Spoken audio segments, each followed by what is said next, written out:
नमस्कार, महान्यूजमध्ये आपल्या सर्वांचं मनपूर्वक स्वागत। आजच्या युगात खूप वेगवेगळ्या विषयावर चित्रपट बनवले जात आहे।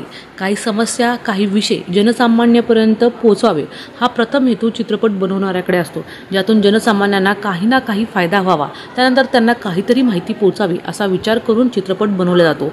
असाच एक चित्रपट दिग्दर्शक संदीप रमेश बोयात हे घेऊन आले आहे। संदीप बोयात हे नेहमीच नवनवीन चित्रपटाची संकल्पना प्रेक्षकांसमोर घेऊन येतात। अशीच एक खरी घटना समाजामध्ये पोहोचावी यासाठी झूठन नावाचे शॉर्ट फिल्म ते प्रेक्षकांच्या भेटीला घेऊन आले आहे।